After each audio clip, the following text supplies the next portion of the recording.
Hey, good day, everyone. I'm Dave Rubenstein, Editor-in-Chief of SD Times, and I'd like to welcome you to today's program, in which we'll be discussing the 2019 Open Source Security and Risk Analysis Report and the challenges and positive trends that it identifies. Before we get started, I have a couple of brief announcements. There'll be a live Q&A throughout the recording. At which time, you can ask a question whenever it strikes you. Just go into the control panel, type in the question, hit submit, and we'll get to as many as we can. The second thing is that this recording will be available on demand beginning tomorrow on the sdtimes.com website.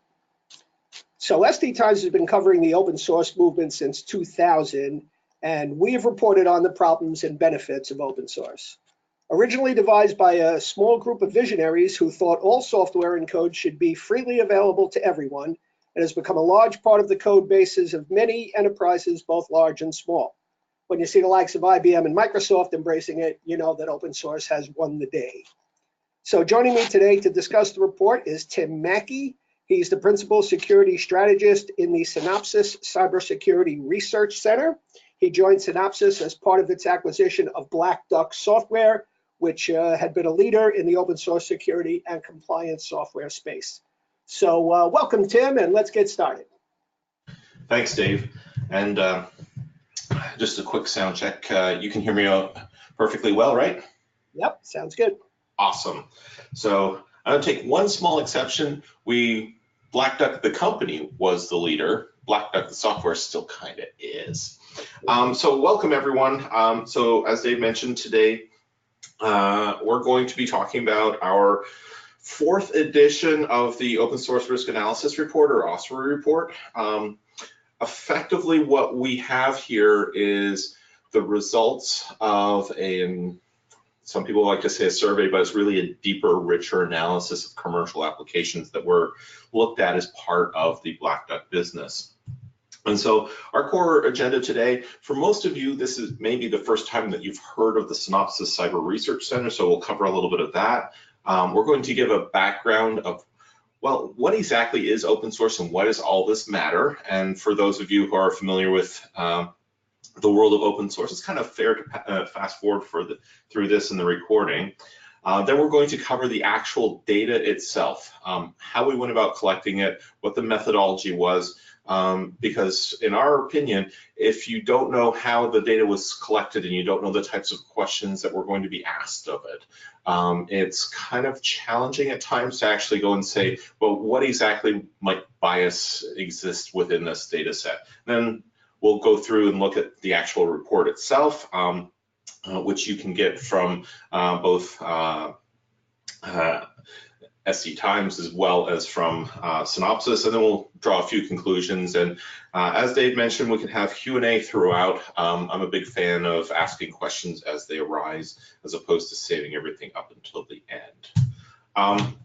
So for the CERC, as we like to call it internally, the Cybersecurity Research Center, really what this is doing is it's showcasing the culture of innovation in the security space that Synopsys has had for quite some time.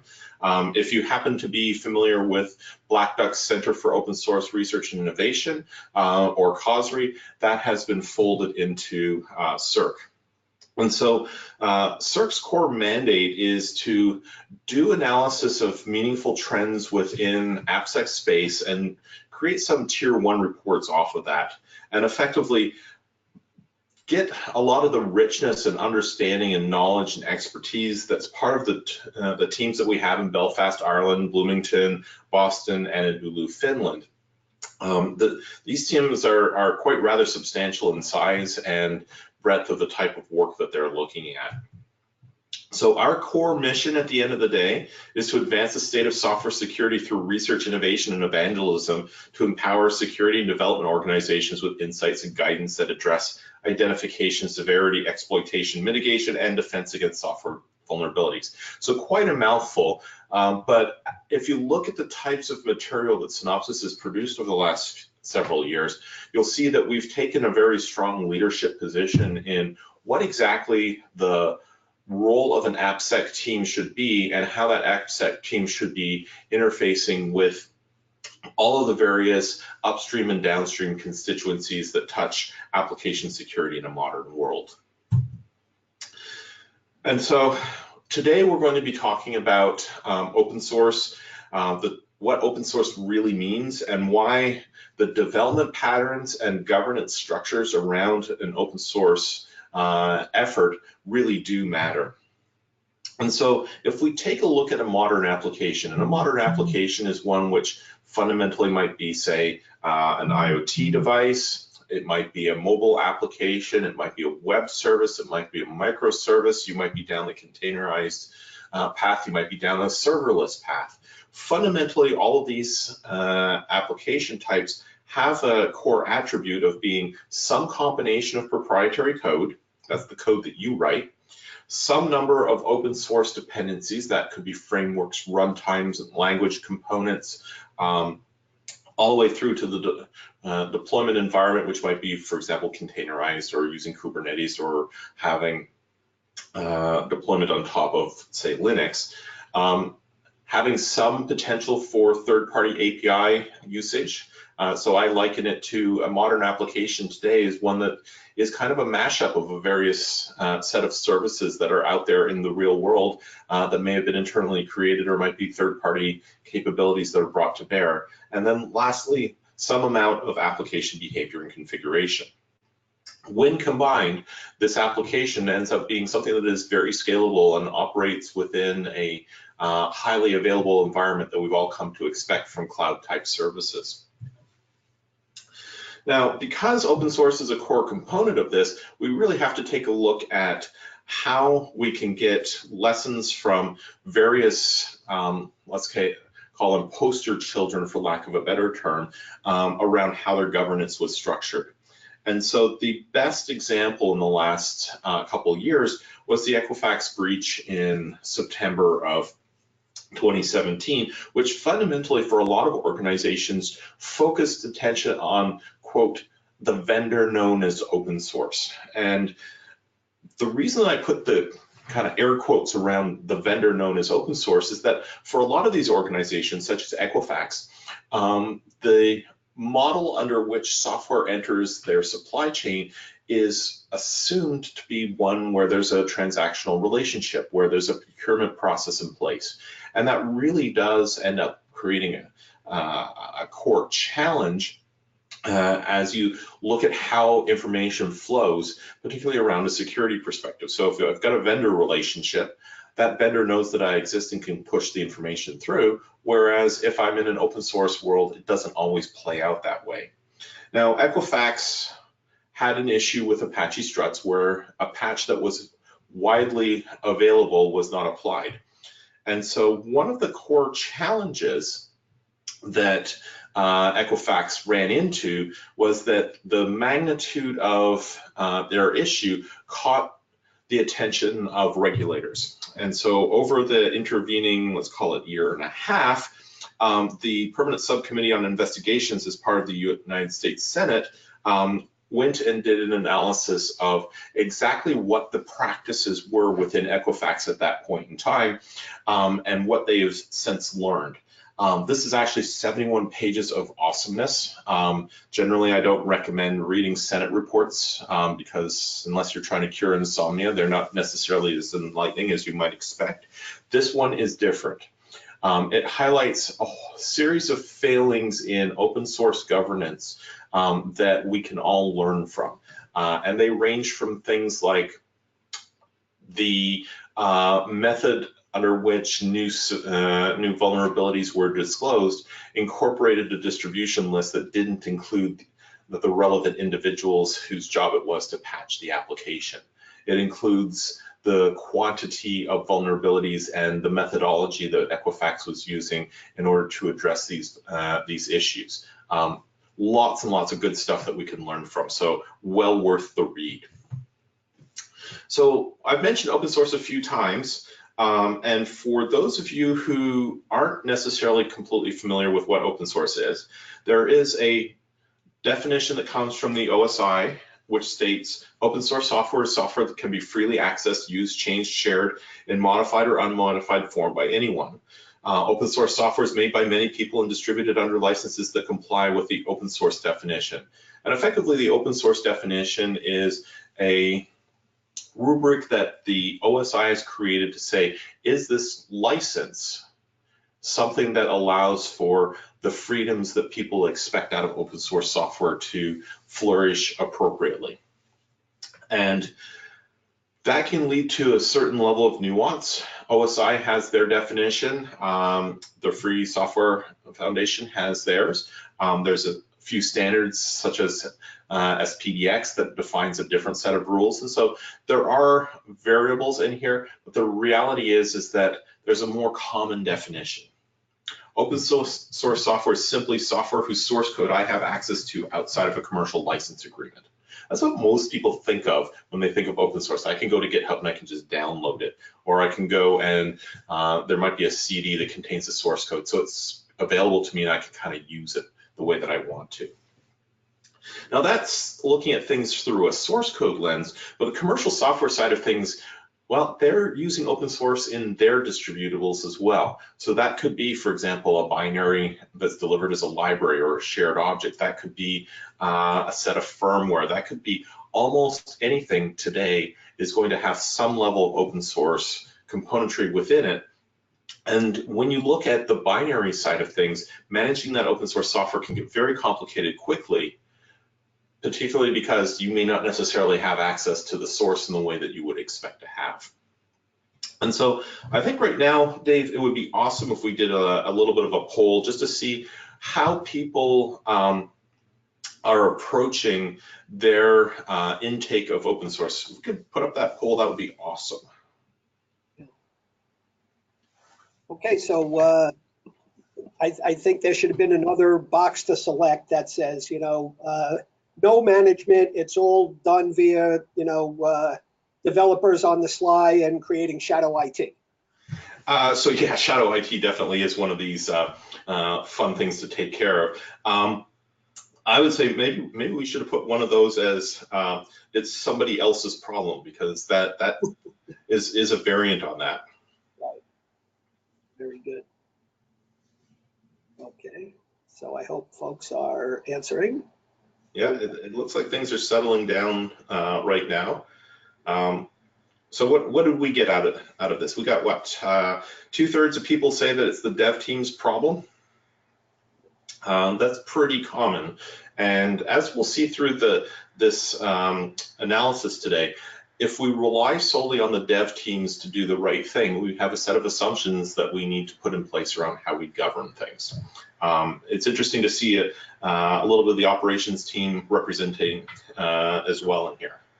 So when I look at open source, there are a set of obligations that come along for the ride. And those obligations really do trigger when the software itself, quote, ships. And so to give an example, a very well-known license type is called GPL, and GPL states that there must be an offer of the source code underneath that particular deliverable so that, well, I can go and take a look at it and make certain that it meets my requirements and maybe modify it as necessary. And in a traditional software environment, that scenario is very well understood. Where things get complicated quickly is we've now entered a world where we have effectively repositories of compiled code in the form of container images. And so when a container image is pushed to Docker Hub, for example, or any other public repository, we effectively have created a distribution, which means that someone could very easily go and say, so where's the source for this? And from a source management perspective, having access to the Docker file is very different than having access to the actual source. And therein lies part of the problem. So if you're down the path of containerization, it's very important to look at how those container images are being delivered so that you're meeting all of the obligations that might be present. Additionally, as I mentioned before, there's no concept of a single open source vendor. So there could be the same piece of code that's available from what's known as upstream, which is where the primary development tends to occur, but it can also come from a distribution channel. And the distribution channel could be Red Hat, could be IBM, could be Microsoft, could be SUSE, could be Canonical, could be any number of vendors in any way, shape, or form, including the commercial software vendors, which creates a little bit of a challenge. And that's fundamentally because open source components themselves should be treated as if they're third-party components. They should be treated as third-party components whose governance that you need to understand. So there might be a library of approved components within an organization. The developers themselves may download the components. Those downloaded components might actually be cached for future use. There might be commercial applications coming in. There might be outsourced development. And in each of these streams, there's the potential for different components from different origins to enter the development supply chain. And when it enters this development supply chain, each of these things needs to be treated with an appropriate level of governance around it. Otherwise, we might have a little bit of a problem. So if I give an example, let's take a look at Heartbleed vulnerability. This is kind of the initial forcing function for open source security in many organizations.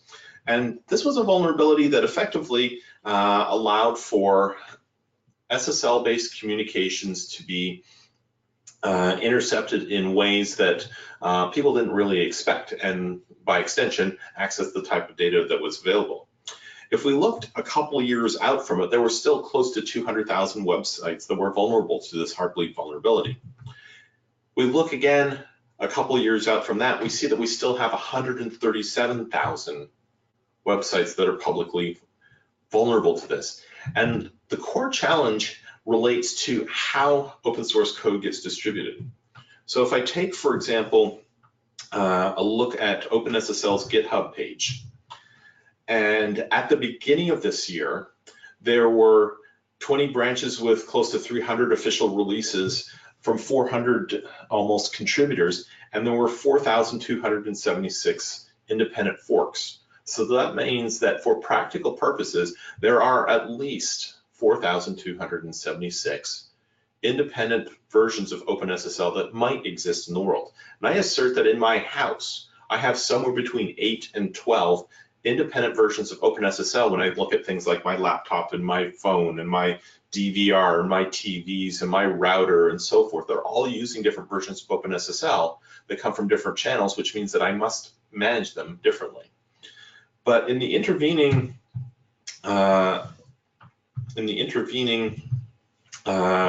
from beginning of the year to now, and I put this screenshot this morning, there are now an additional, call it 250 new forks for OpenSSL, additional number of contributors that have come into place, many more commits. But I did a version of this webinar a little over a week ago, and in the intervening week, there are 100 new forks in place. So managing this type of scenario becomes very, very challenging quickly if you don't have an appropriate governance strategy in place. So that's the background of how open source development kind of works. And now we need to take a look at the data that we have at our hand. In the world of technology, there is a dynamic that is known as a merger and acquisition. It's a technical acquisition that tends to occur when a technology or company has proven themselves to be more viable, and a given organization wants to bring that technology in. They perform a task known as technical due diligence, and that technical due diligence is going to look for things related to risks in the organization.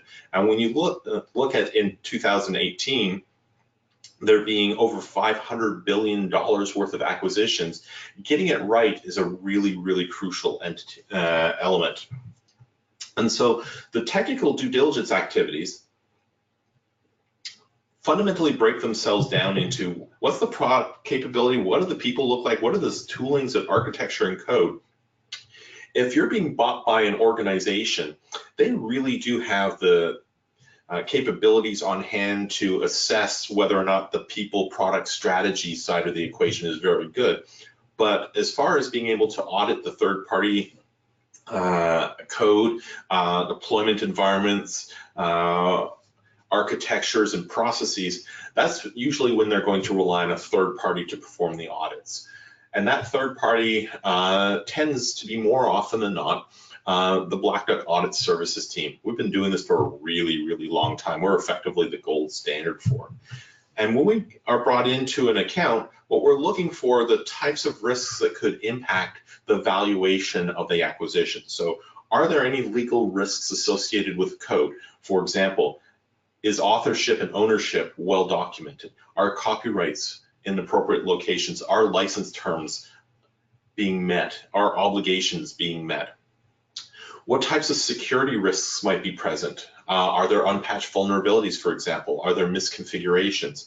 And similarly, also quality related issues. Is the code just one big hunk of spaghetti? And well, we really want to make sure that that's not going to have any knock-on effects. And so when we're looking at code, we're quite literally looking at the software assets of an organization that has a valuation on the block, a potential purchase, a potential investment.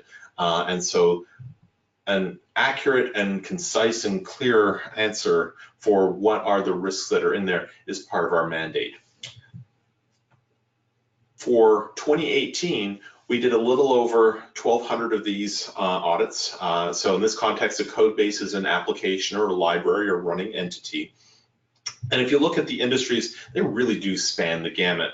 Everything from IoT, big data, aerospace, automotive, cybersecurity, they're all represented in the data set that we have. And so from this, we're going to draw some of our conclusions. The first is that fundamentally, open source code powers modern applications. If we look at all of the code bases that we took a look at last year, the code bases with at least one open source component, they are either at the same or growing in the majority of industries. We did see some declines, and that's reflective of the process that we have. So because a company tends only to be acquired once, we're going to take a look at the state of development in that application at that particular point in time, not necessarily the set of improvements that the acquirer might make to the code over time. That's going to look at a different data set from a different type of analysis. So putting a finer number on the use of open source, 96% of the code bases had at least one open source component in them. So that meant that only 4% of the code that we looked at was 100% proprietary. And in terms of the raw number itself, 60% of the code that we looked at was open source in nature. And so this number will tend to vary a little bit. You may see reports from other organizations that say that the use of open source is higher or lower than this. And fundamentally, the core question to ask is the result of that analysis a survey or an actual audit of code? And where does the data come from? Because fundamentally, regardless of whether you're looking at things that are highly agile, like internet mobile applications or Internet of Things, those are scenarios where the code that is going to differentiate an organization is going to be very proprietary in nature, and the value of open source tends to be foundational, where the platforms and the knowledge to develop secured standards around those platforms are going to be diverse throughout the open source community. Now, from an adoption perspective, we see open source as gaining, but open source license compliance still remains a critical component. And so effectively, one of the scenarios that you want to take a look at is components that have license conflicts. So effectively a license where, or a situation rather, where two components are brought together within an application and there is no meaningful intersect between the responsibilities and obligations of that code. And one of the most significant is what's known as a GPL conflict. So effectively GPL represents a reciprocal license. One of the obligations associated with it is that when you ship the code, you must provide an offer to access for access to the source code of that entire application. And if you end up in a scenario where that obligation isn't being met, perhaps because of a potential license conflict, that can create some serious risks as the application's moving through its life cycle.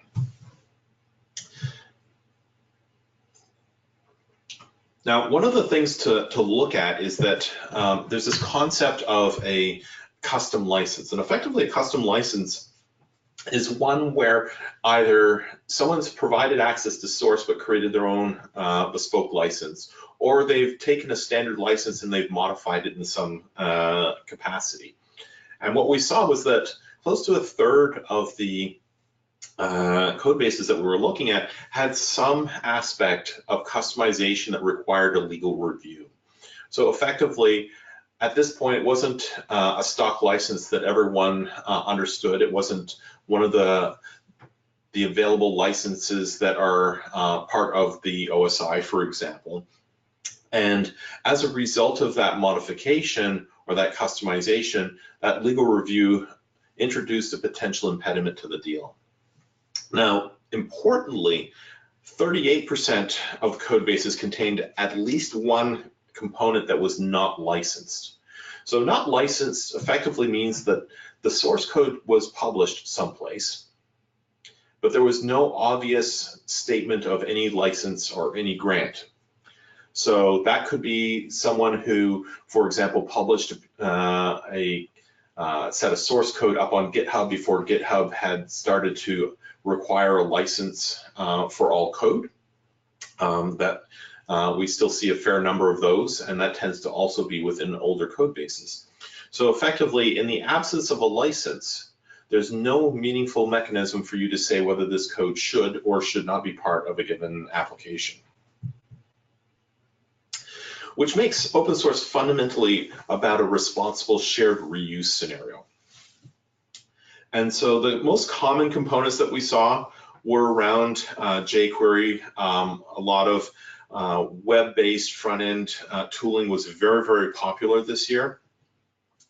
And those tools themselves tend to be, one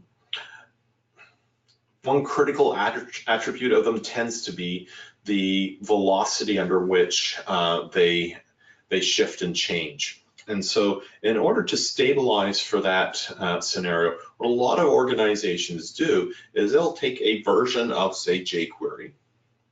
They will bring it into their supply chain and they will cache it in some form of build repository. And that build repository effectively now creates a situation where the builds that are going to occur for whatever the deliverable application looks like can be consistently reproduced. That's a good thing. But in bringing them into the build system and making it cached in some form of repository, one of the new challenges that's introduced is age and patch management. And what we found was that 85% of the code bases contained some component whose origin was more than 4 years old, or on that particular branch had absolutely no code development in the past 2 years. So in the desire to actually have a very stable build, a mechanism wasn't introduced that allowed for new patches to be introduced, which effectively meant that that particular branch of the open source component ended up being, for practical purposes, a proprietary component. That particular organization now is responsible for all of the ownership aspects of it, which creates additional problems when the time comes to patch, because there could be a significant delta in functionality if you're updating a component that is, say, years old. Open source itself requires an entirely different approach to security. I mentioned earlier about the vendor known as open source. In a commercial transactional procurement model, if there's a security patch to be delivered, it becomes very easy for the vendor to notify its customers that that patch is something that they should apply. Because as a result of that transaction, they know who their customers are. They have some mechanism by which they can communicate with them. Similarly, if a component is going to be made end of life or an application is going to be made end of life, One of the net results is they can alert that particular consumer to the fact that end of life, end of support activities are underway. In the land of open source, it's a pull mechanism. So without active engagement with the community that is creating the patch, there's no mechanism for them to say, I have a patch, I don't have a patch. And so that can lead to some very interesting scenarios around the security of open source components. And so what we found was that 60% of the code bases contained unpatched open source vulnerabilities. 43% contained vulnerabilities that were over 10 years old. We actually have a hallmark that currently is now our record for the oldest component, and I'll get to that in just a second. So I want to take a look at one of these particularly vulnerable components. And this is the Jackson data bind component. And it was actually represented under CVE 2018-7489, CVE 2017-7525, and CVE 2017-15095. And effectively, what the data bind component does is provide a serialization, deserialization method to bind data from various data sources into Java objects, effectively allowing for a rich representation for what the underlying data set should look like. Now, in the version of data bind prior to 2.7.0, after 2.7.0, a dynamic polymorphic binding model was chosen. So effectively, for certain classes of objects, it was possible to take the entire class object and represent it in as a Java data element. And in so doing, there was the potential for a remote code execution weakness to be exploited. Now, the first question is, well, I've got my 3 CVEs here.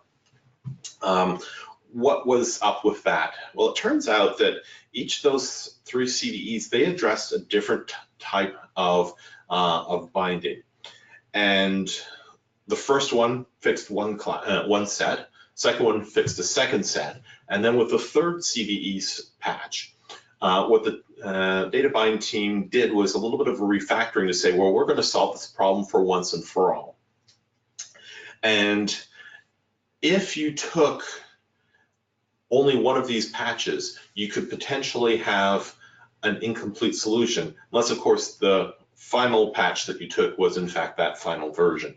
And so being able to keep on top of this requires a level of engagement within the data bind community to be aware of exactly what the impact is. Additionally, it also requires a level of testing within your team to ensure that the changes in behavior that the data bind team were creating were not in any way going to be negative for your code. So for example, there wasn't going to be a breaking change. Now, the new oldest vulnerability that we've come across actually dates from 1990. This is actually a vulnerability that's probably older than a number of the developers on your development team. Effectively, this is a buffer overflow that occurred when processing the terminal capabilities environment variable in FreeBSD 3.4 and prior. This was actually one that was in 3.3. Now, this could result in a local exploit that would result in a privilege escalation. It was a simple buffer overflow issue.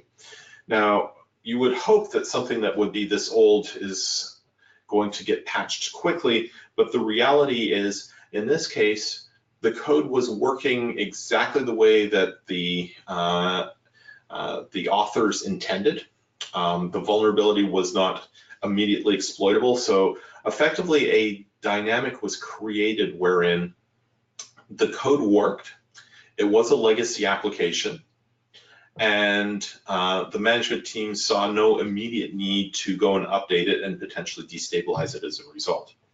And so that creates an additional risk element as part of that M&A transaction that would need to be remediated post-acquisition. Now, in this case, the mitigation is fairly straightforward. They simply need to update to a modern FreeBSD environment, which currently happens to be a 12.0 with 12.1 being under current development. So what we can see is that there's a large number of improvements that are being made. If I take a look at the number of components per code base being used from 2017 through into 2018, we've got an increase from 257 components to 298 per code base. We see that the vast majority of code bases are covered by the 20 most popular open source licenses, which means that for practical purposes, not only is the use of open source increasing within applications, but the license governance side of the equation is also improving. The number of license conflicts decreased across most industries. So those are all positives. We also saw a significant decline in the number of unpatched vulnerabilities. We're down to 60% of the code bases when compared to last year, so 23% decline. There are still, of course, improvements to be made. And that really boils down to a question of awareness. When you have 85% of the code bases containing some obsolete or unmaintained component, that speaks volumes to a lack of awareness around where code is coming from. And so rule number one in all modern organizations is that you can't patch what you don't know you have. And the corollary to that is your patch has to match your source. So it's not sufficient to simply say, well, I'm going to take all of my patches from this one open source distribution, if in fact you have code that's coming from multiple origins.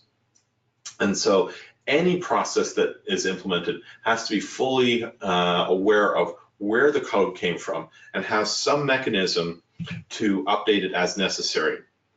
Because those binary repositories, those caches of golden masters, they're fantastic to simplify the build and have a reproducible environment that allows for an agile development or DevOps mindset. But if the mechanism effectively becomes, I'm going to take the component that I want as a development team, I'm going to put it into this repository, and the world will be a happy place, the core challenge becomes, when I need to patch it, how much of a breaking event is that actually going to be? Because at the end of the day, there fundamentally is no one vendor known as open source. And so if your patch management, if your consumption strategy doesn't include where the code is coming from, then you're missing a large part of what you need in order to govern things appropriately. And so the core key takeaways from our report this year: number one, open source is fundamentally where it's at. It is key to all modern application development, but you need to have a robust strategy to benefit from it. It's not simply a case of a developer making a decision that they're going to take a given component and then benefit from it, but under what conditions should that component be maintained? Should it have ever actually entered into your supply chain in the first place? That you want to make certain that you're training all of the development and the operations teams, because this very much is a DevOps, DevSecOps type story, to identify critical components. Because once you have that list of critical components, those are the things that you should be working around. How do I patch? But importantly, those are also the communities that you should be engaging with. For example, if you happen to be developing containerized applications that are going to be running on top of, say, Node.js, your development teams should A, be engaged with the Node.js community, B, be engaged with the Docker community, and C, in all likelihood that those containers are going to be orchestrated using Kubernetes, should be engaged with that community as well, so that you can understand exactly what the technology benefits from a security perspective, from a performance perspective, from a scaling perspective are, but also to ensure that whatever is happening in the priorities list for those communities is actually reflective of what your desires are. If it turns out that, for example, you have a situation where the development priorities, the roadmap for functionality that is happening within, say, the Kubernetes space is starting to diverge from what your requirements are, build a strategy around it. And the only way that you can know if that divergence is happening is by being engaged with those communities. Open source governance starts with developers. In our poll, we saw that 2/3 of the respondents saw the open source decisions being made by the development teams. So we want to make certain that we're training all developers to understand the license and security implications of their choices. That from the outset, it's not a case of I'm going to pick the thing that's enabling me to complete the functionality within my sprint's guidelines, but also whatever's going to satisfy that requirement is something that's going to have ongoing maintenance and management around it, so that you don't get blindsided by things. And so that's our coverage today of the 2019 OSTRA. I'm pretty certain we had a bunch of questions in there, Dave. I saw a few flying by at one point. Yes. Definitely like to open this up for Q&A for people. Absolutely. Again, let's just remind everybody, you can have a couple of minutes now to submit any questions through the control panel, and we'll get to as many as time allows. One thing you mentioned just on the last slide that I was kind of curious to know about. I mean, developers already are having so much put on them. I saw we actually reported on a recent report that showed that developers are spending less time innovating and writing new code than they are trying to figure out security issues and deployment issues and why Kubernetes isn't working and all these kinds of things. And now we also want to ask them to be license experts on open source. Is that reasonable? Is that putting it in the wrong place? Or is that just the way it is? I think it's actually, I got to take a little bit of a step back and tell a story about a company I worked at about, let's call it 12 years ago now, 15 years ago, that we had an embedded database as part of the application that we were creating for a Windows environment. And what we found in the initial versions that we released, that we were starting to run into a performance problem with our original database of choice. It simply wasn't able to scale to the data that we were starting to see in the real world. And so we sent off two of our architects to kind of research what was available in the embedded database space that would satisfy the volume of data that we were creating. And wouldn't have like an enormous price tag that would shoot us down. And so we very clearly said that open source itself was on the table, so an open source solution was going to be a viable one, providing it had a license that was going to work for us.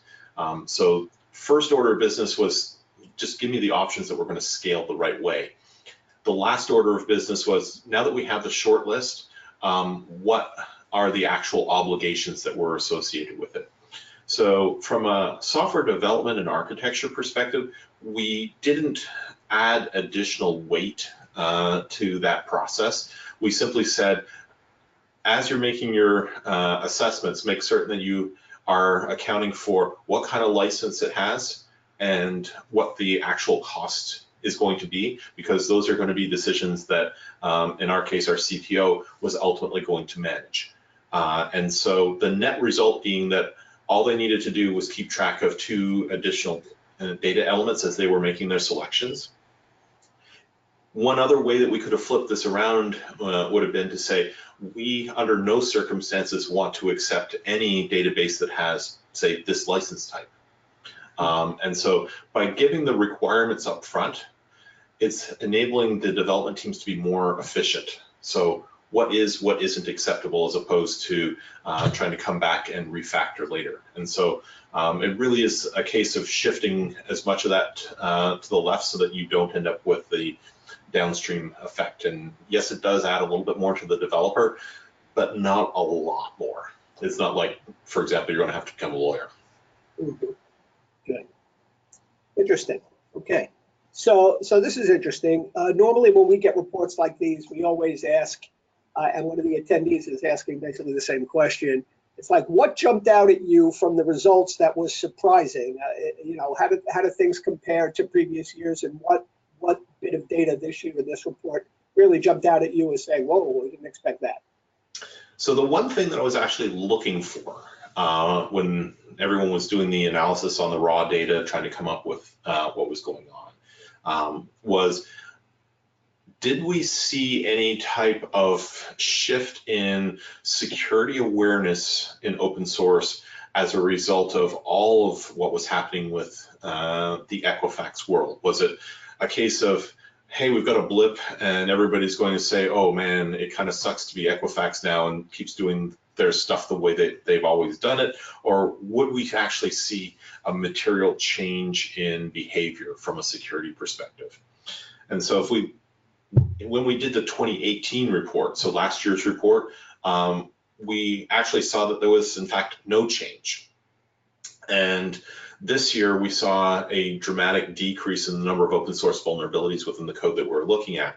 And so what we were able to attribute this to is that with Equifax itself being all over the news in September of 2017, there simply really wasn't enough time for organizations to react and for us to see the results within our data sets. It effectively needed a year to mature.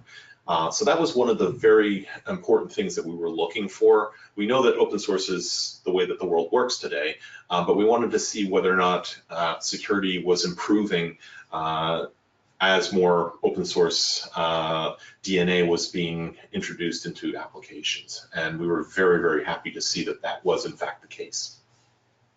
Oh, that's great. I was having a conversation with somebody recently who was one of the original people who created the OWASP report. And one of the things that he mentioned, and I find it kind of interesting, is that the things that were at the top of the list like 10 years ago are still the things that are at the top of the list. So why is that? Why are we not able to solve some of these problems like cross-site scripting or SQL injections? These have been lingering for a decade or more, and yet they're still at the top of the list. Why do you think that is?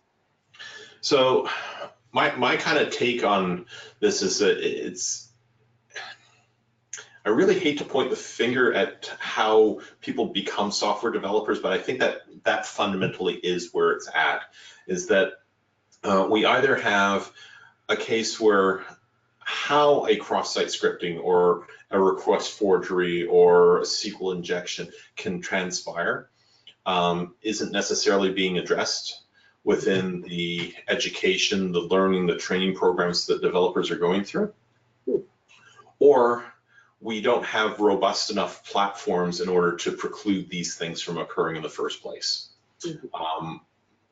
I've been around software development long enough that I lived through the DBA world where everything that was SQL had to be a stored procedure.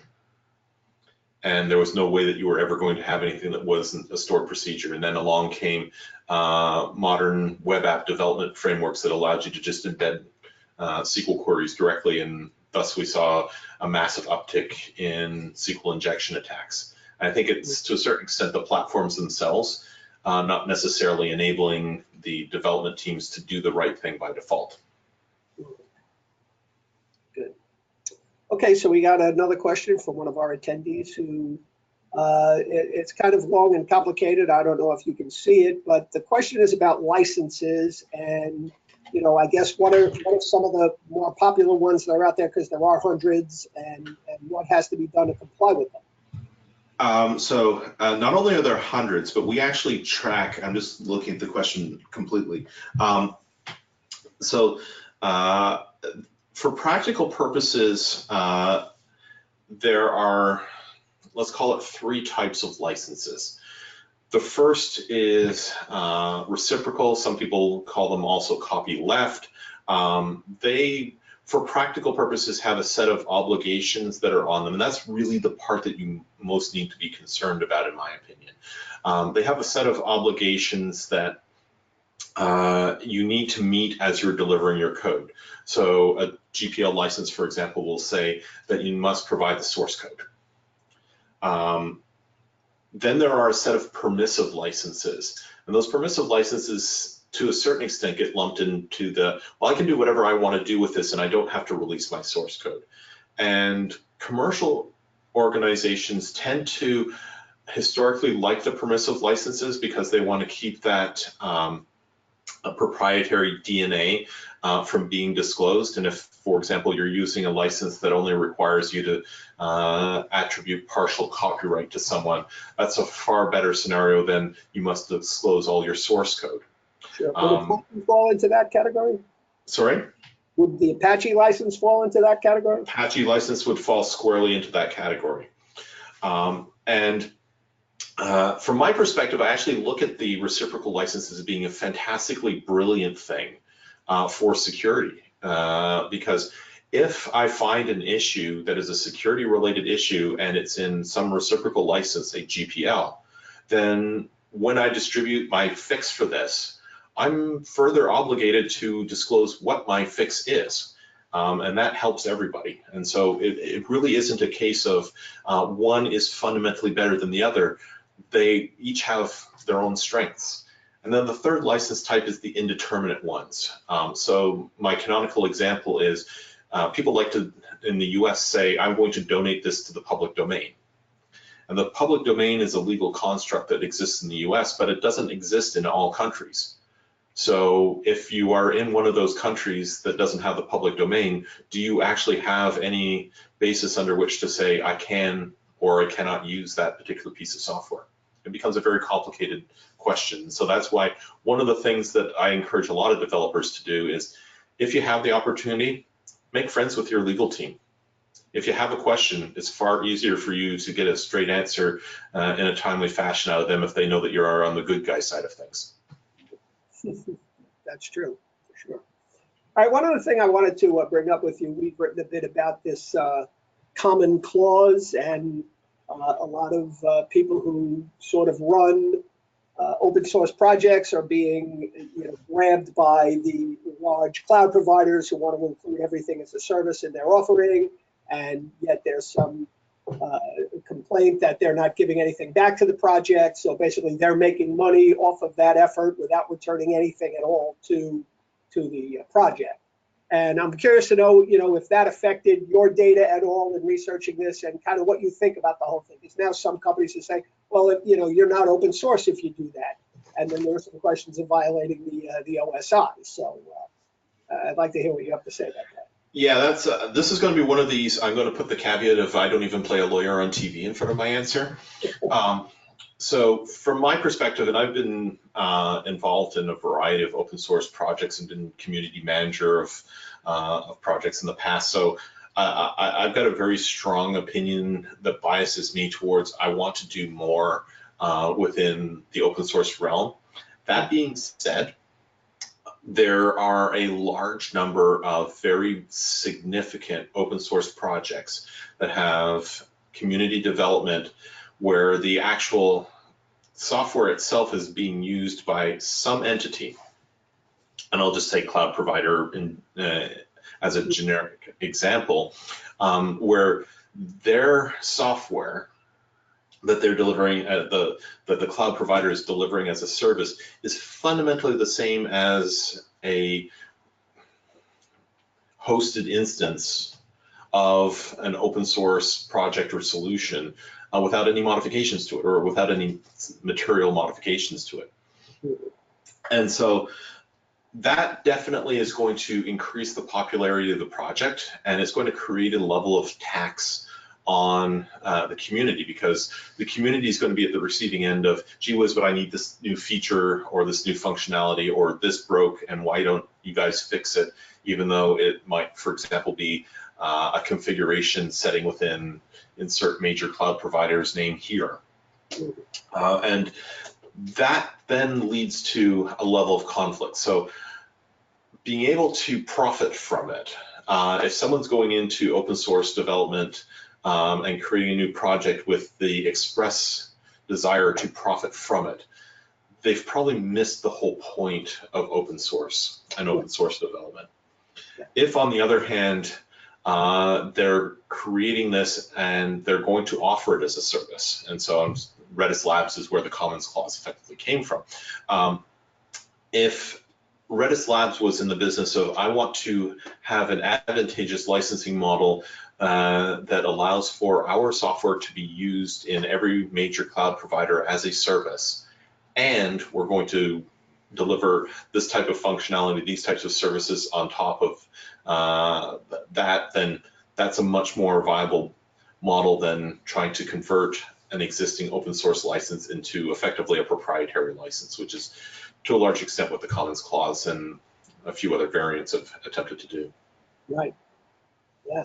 So I know that's been some of the pushback. People say, well, you're no longer open source if you're using this licensing being restrictive in how people can use the code. So it's interesting. I Yeah, think it's really more and of a that really PR does get to black eye the, than anything else. sorry? I said I think it's really more of a PR black eye than anything else for companies like that. It's a PR black eye, but it's also something that I think the open source community as a whole is trying to grapple with. When you look at these very large, very popular projects, like some of the Kubernetes capabilities, if you look at Docker itself, if you look at, there's a lot of development energy that goes in, and if it's effectively something that lives within the four walls of a given enterprise in terms of the development energy, are we really in a position where this is an open source project, or is it a published source project from a commercial vendor? And I think that that's the dynamic that we're effectively grappling with. Very interesting. Very interesting. All right, so it looks like we're about out of time and out of questions. So I'll wrap things up. Tim, thank you very much for an excellent presentation. You're welcome. Thanks to Synopsys for sponsoring today's event, and thank you to all our attendees for hanging in there with us. So until next time, I'm Dave Rubenstein, editor-in-chief of SD Times. So long for now.